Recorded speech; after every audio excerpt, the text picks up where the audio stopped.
Well, hello, TikTok.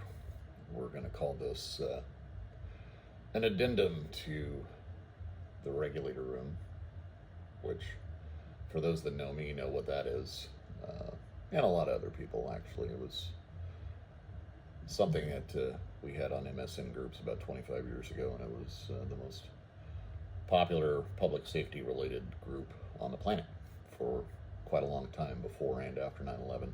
And then I left the toy factory where I was doing security and started doing federal contracting and other fun stuff. And yeah, got a little distracted from the internet for a while there. So the regulator room, yeah, we're on Facebook still, but you know, welcome anyway. So the purpose of the endeavor today is been on my mind, been on my heart, and something I was discussing with a very close person last week, and I've had a few other conversations with people about recently. And I guess I'm just putting it out there, if you're still around after a minute of this babbling, to pose the question. About 38 years ago, pushing 39, I took a passion, a desire, whatever you want to call it, for helping people and really providing peace for people, and turned it into a career. And of course, at the time, I was still, a child, so where it wasn't really a career at that point, it was more like volunteering. But it became a career when I was old enough. As soon as I turned 18, I got a merchant patrol license, which that was a thing in the 1990, and started doing private security work, working for a retired state trooper at the very same apartment complexes that I grew up in and hung around when I was a kid on Casino Road up in Everett.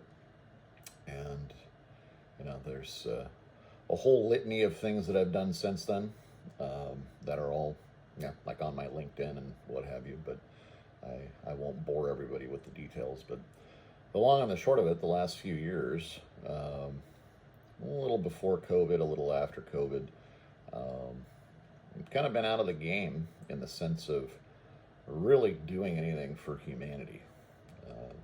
I work with a private security firm close to home. Been involved with that business off and on for many years, since 2009, and kind of merged business operations and clientele with the Jet City Consulting, the business that I've had up and running since 2009. He and I both started at the same time, but I lend my technical expertise and my physical security, management expertise to the business, but haven't worked in the field for years. And when I did work in the field, it was primarily at schools and religious institutions. Did some EP work and stuff like that, but nothing, in the community, which is where my heart is. And I'm 52 years old, so, 53 in a matter of weeks. No meds, no problems to speak of other than residual stuff from repeated traumatic brain injuries. But, I don't get the migraines and the vertigo and all the stuff that I used to after the last, significant concussive episode. So, I actually started the Reserve Police Academy back in, I think it was either 2018 or 2019. Got hired by a local police department as a reserve, because I was working full-time as the director of security at Alderwood at the time, and that's in Linwood, Washington. It's a big diamond property, more income per square foot than anything in the region. And we had a crime problem when I got there, and when I left we didn't. And that's usually how it goes with me, because a lot of really amazing things happened to me as a kid that were equal parts traumatic and equal parts educational, if you will. And when I was a police explorer, um, again, starting at 14 years old, there was a lot of guys around me, even before that, in Sunday school. For example, for 3 years in a row, I had a state trooper one year, I had an Everett city cop the next year, and then a retired sheriff's deputy who was corporate security at Boeing the next year.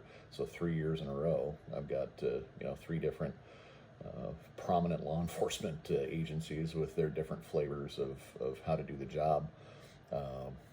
Hanging around and running me through scouts as well, because I was a scout for a number of years, and they were also my scout leaders. And I just picked it up, growing up on Casino Road, the apartment complex, literally right behind, what is now Fred Meyer. I watched that store get built, and now they're closing it because of probably the light rail. But anyway,